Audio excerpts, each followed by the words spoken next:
फटाफट थोड़ा स्पीड में क्या करूंगा, यहां पे जो भी क्वेश्चन है उसको मैं डिस्कस कर दूंगा कि भैया उस क्वेश्चन में क्या था करके, ठीक है। चलो अब एक बात समझना, ये जो है पेपर है test paper number 2, that is MCQ test for the house property topic.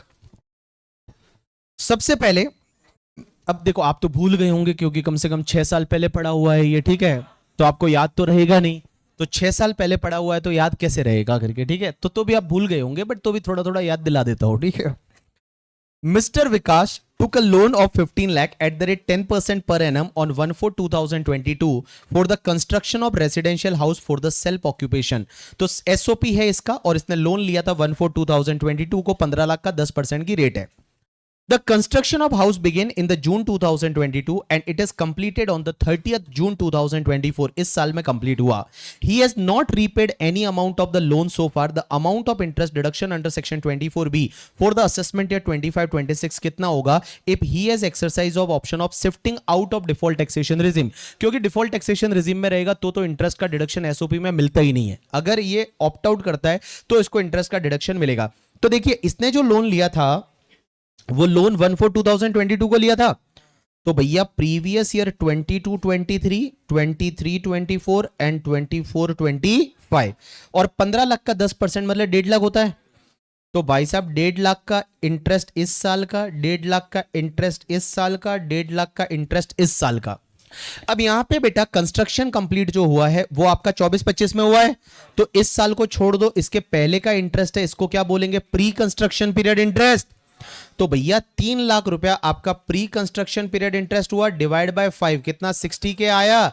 तो इस साल में 60 के आप ऐड कर दोगे, आपका इंटरेस्ट हो जाएगा 2,10,000।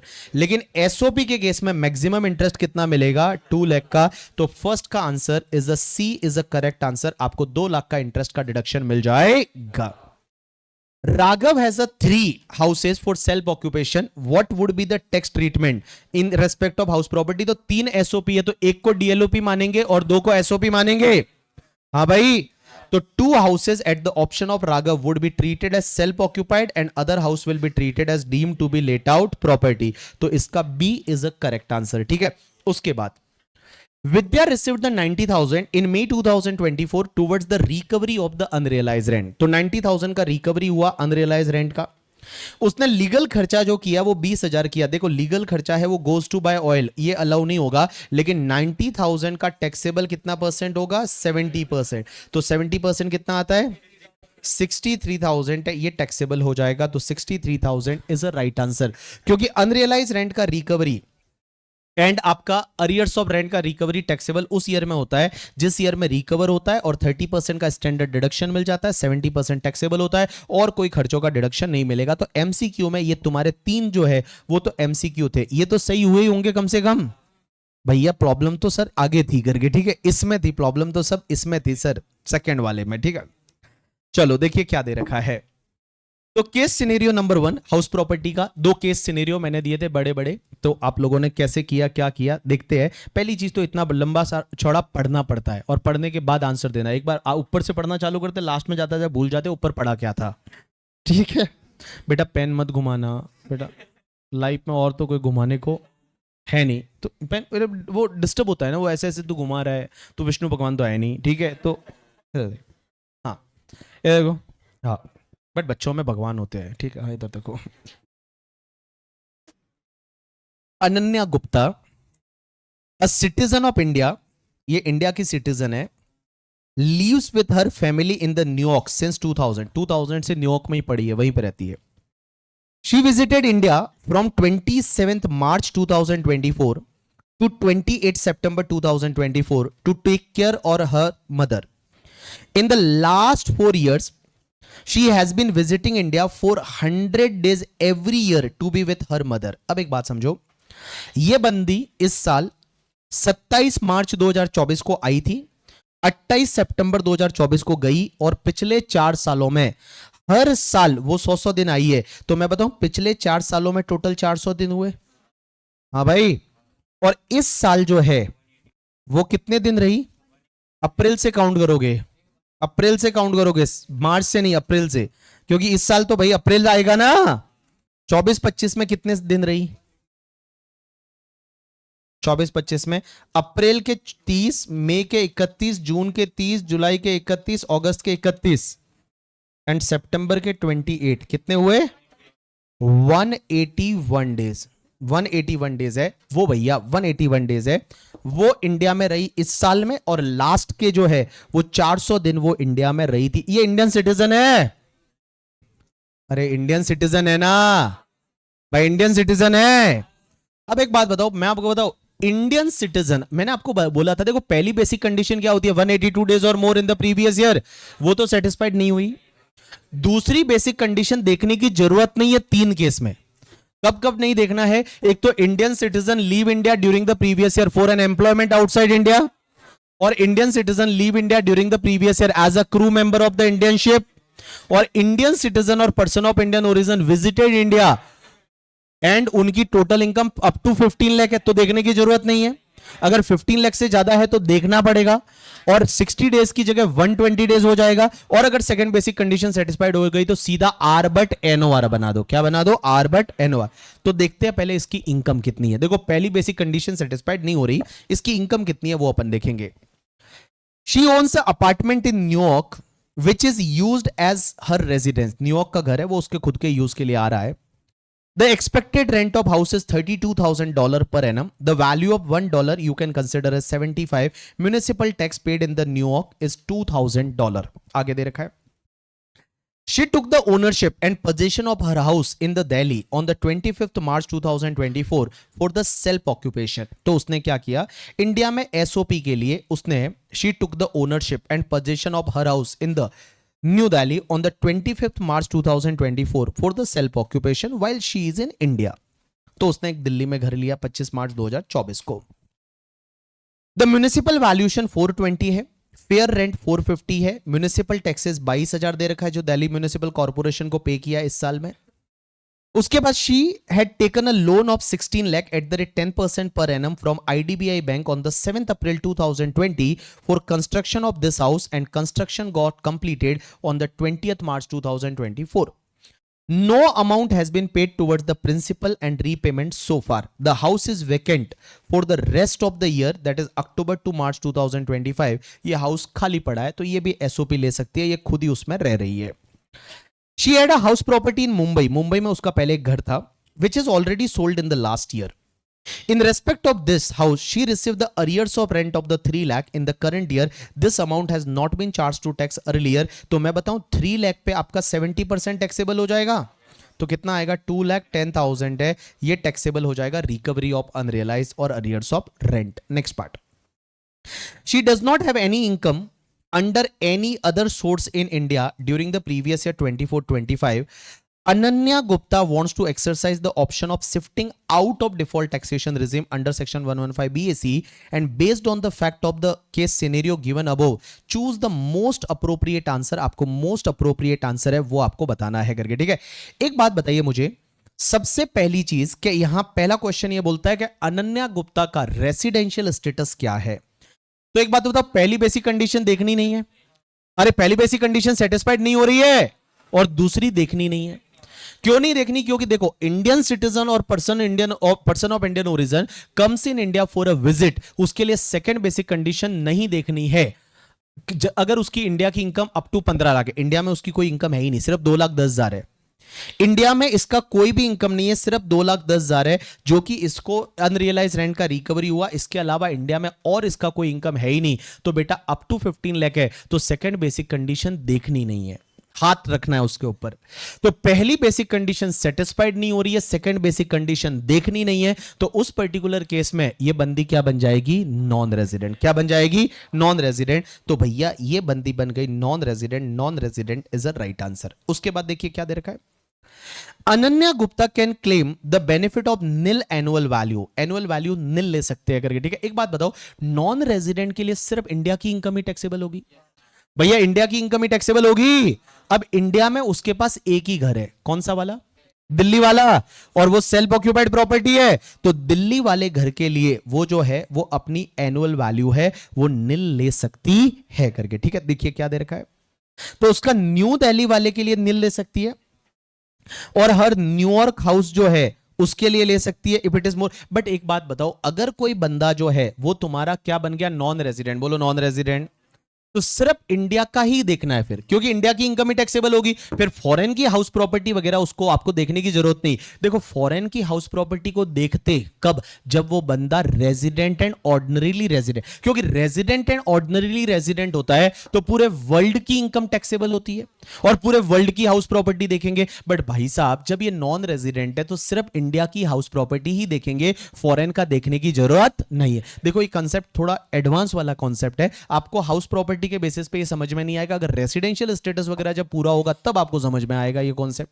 तो रेसिडेंशियल स्टेटस चल रहा था, उसके बीच में आपने एग्जाम दिया होगा, तो हो सकता है ये क्वेश्चन आपका गलत हुआ होगा, क्योंकि आपने ये बोला होगा कि न्यूयॉर्क वाला प्रॉपर्टी भी एसओपी बना दो, इंडिया वाला प्रॉपर्टी भी एसओपी, आपने यही आंसर किया होगा बहुत सारे लोगों ने, जो गलती होगी। हाँ वो गलत इसलिए हो सकता है क्योंकि आपको लगा होगा कि भाई देखो दोनों एसओपी है तो दो एसओपी ले सकते हैं, बट देखो दो एसओपी में एक चीज ध्यान रखना भाई, अगर वो बंदी नॉन रेजिडेंट है तो सिर्फ इंडिया की इनकम ही टैक्सेबल होती है ना, और सिर्फ इंडिया की इनकम टैक्सेबल होती है तो फिर इंडिया के ही घर देखने हैं, और इंडिया में दो घर एसओपी का बेनिफिट वो ले सकती है, तो इंडिया में तो एक ही घर है तो एसओपी का बेनिफिट ले लो। अब एक बात बताओ, मैं अगर वो नॉन रेजिडेंट है ना, उसके पास मान लो 5 घर है, 3 इंडिया के बाहर है और 2 इंडिया में, और सब एसओपी है, तो भी इंडिया के दोनों घर को एसओपी ले सकती है और बाहर वाले घर का देखने की जरूरत ही नहीं है, क्योंकि नॉन रेजिडेंट के लिए सिर्फ कौन सी इनकम देखते हैं, इंडियन इनकम देखते हैं, तो इंडिया का ही देखो, फिर उसके फॉरेन में क्या है उससे कोई मतलब नहीं है। तो इसके केस में बेटा जो उसका दिल्ली वाला घर है उसकी वैल्यू निल ले लो, क्योंकि नॉन रेजिडेंट के लिए ऐसे भी फॉरेन की इनकम कंसिडर नहीं होती, वो देखने की जरूरत नहीं। चलिए तीसरा question, What is the income chargeable under the head income from house property? तो हाउस प्रॉपर्टी का इनकम कितना आएगा, तो मैं बताऊं हाउस प्रॉपर्टी का इनकम जो है वो आपके हाउस प्रॉपर्टी हेड का इनकम कितना आएगा। तो एक तो तुम्हारा ये जो तुम्हारा कौन सा वाला घर है, न्यू दिल्ली वाले घर का इंटरेस्ट कैलकुलेशन करोगे। अब न्यू दिल्ली वाला घर है वो एसओपी है, उसने लोन कब लिया था, 16 लाख का लोन लिया था 10% की रेट से from 7th April 2020 for the construction of this house and construction got completed in current year करके, ठीक है। एक बार इसको वापस पूरे को पढ़ने दो। She took the ownership and possession of her house in the New Delhi on the 25th March 2024 for the self occupation. While she is in India, the municipal value दे रखा है, fair rent दे रखा है, she paid the property taxes वो दे रखा है, municipal corporation को दिया। She had taken a loan of 16 lakh at the rate 10% per annum from IDBI bank on the 7th अप्रैल 2020 को लिया था करके, ठीक है। And the house construction complete हुआ है वो 20 मार्च 2024 को हुआ है, अभी तक उसने किसी भी चीज का रीपेमेंट नहीं किया। मुझे बताओ इसने लोन कब लिया था, मुझे एक बार वापस डेट बताओ। 7 अप्रैल 2000, तो 2021 प्रीवियस ईयर का इंटरेस्ट कितने का, लोन कितना है 16 लाख का, इंटरेस्ट रेट क्या है 10%। तो मुझे बताओ, और 7 अप्रैल को लिया था, तो मैं बताऊं उस साल में 6 दिन का इंटरेस्ट नहीं आएगा, ऐसा ही होगा ना। अरे भाई 20-21 में 6 दिन का इंटरेस्ट नहीं आएगा, 7 तारीख से इंटरेस्ट लगना चालू हुआ होगा। तो एक बात बताओ, 365 डेज में से आप अगर 6 दिन हटा दोगे तो 359 डेज होगा, तो 359 divide by 365, 16 lakh multiply by 10%, 1,57,370। हाँ अब एक बात बताओ, उसके बाद 21-22, उसके बाद 22-23, उसके बाद 23-24 और उसके बाद 24-25। एक बात बताओ, अगले तो हर साल का इंटरेस्ट आपका 1,60,000 होगा, 1,60,000 इस साल का, 1,60,000 इस साल का, 1,60,000 इस साल का, और 1,60,000 इस साल का। अब एक बात बताओ, कंस्ट्रक्शन कंप्लीट कब हुआ, तो कंस्ट्रक्शन कंप्लीट हुआ था दैट इज 20th मार्च 2024 को, तो मैं बताऊं 23-24 में कंप्लीट हुआ, तो 23-24 को छोड़ दो। इसके पहले के ये वाले सालों का जो इंटरेस्ट है ना, this is the pre construction period interest, तो 160 प्लस 160 प्लस 157,370, तो 4,77,370 डिवाइड बाय 5 कितना, 95,474। अब एक बात समझो, इस साल भी ऐड हो जाएगा और इस साल भी ऐड हो जाएगा, तो अपना जो साल है 24-25, 1,60,000 प्लस 95,474 कितना आया? 255,474। बट बेटा एसओपी के केस में मैक्सिमम इंटरेस्ट कितना मिलेगा? 2 लाख। तो मैक्सिमम इंटरेस्ट 2 लाख। अब एक बात बताओ, आपका 2 लाख है, वो हाउस प्रॉपर्टी का लॉस आ गया एसओपी का, और आपको रिकवरी हुई है ना एक अनरियलाइज रेंट की, वो 2,10,000 आएगा। तो मेरे को बताओ 2,10,000 में से आपका जो है वो 2,10,000 में से 2 लाख का आपका लॉस सेट ऑफ कर दोगे तो कितना बचेगा? 10,000। सो 10,000 will be your income from house property. तो क्वेश्चन नंबर 3 जो है वो आपका 10,000 आ जाएगा। ये सॉल्यूशन देते टाइम आपको ये एक्सप्लेनेशन ऐसा दिया था कि नहीं दिया उसमें? हाँ, ये आया होगा ना यार? नहीं, सीधा आपको ऐसा फोर्थ बोला था। अच्छा, ये एक्सप्लेनेशन नहीं दिया क्या? दिया है ना? ये एक्सप्लेनेशन में दिया है ना कि Ananya Gupta is Indian citizen, staying abroad, visiting India, total income उसका 15 लाख से कम है और उसके लिए सेकंड बेसिक कंडीशन। हाँ, ऐसा ही दिया है ना? हाँ ठीक है ठीक है ठीक है, गॉट इट, अंडरस्टूड। ठीक है, उसके बाद नेक्स्ट पॉइंट में क्या दे रखा है देखिए, assuming that for the purpose of this MCQ, Ananya Gupta has let out her flat in the New York during the 6 month when she is in India for a sum of the $6,000 per month. Such rent was received in bank account in New York only and that remitted to India through the approved banking channel. What would be the income from house property? देखो एक बात बताओ, वो non resident है तो non resident के लिए सिर्फ इंडिया की इनकम टैक्सेबल होती है, तो फॉरेन की इनकम कुछ भी टैक्सेबल नहीं होगी। तो उसके लिए हाउस प्रॉपर्टी का इनकम इंडिया वाला जो है वही टैक्सेबल होगा 10,000, बाकी कुछ भी नहीं होगा। ये इतना इजी एमसीक्यू नहीं था। ठीक है, ये जो एमसीक्यू था, ये जो केस सिनेरियो था, इतना इजी नहीं था, क्योंकि इसमें आप कंफ्यूज हो जाओगे। अगर आपने एक बार भी वो रेजिडेंट कर दिया मान लो, ठीक है, तो सब आंसर गलत है, तो सब आंसर गलत हो जाएंगे। पहले ही पॉइंट में अगर आपका नॉन रेजिडेंट आया तो ही आगे के आंसर सही आएंगे, अदरवाइज फिर आपके गलत आ जाएंगे। लास्ट क्वेश्चन और उसके बाद मैं छोड़ दूंगा। चलिए, case scenario number 2 house property का। For the assessment year 25-26 Sonu submit the following information. Sonu ने कुछ इंफॉर्मेशन दी है। इसकी बिल्डिंग है चेन्नई में और बिल्डिंग है कोची में, दो जगह इसकी बिल्डिंग है।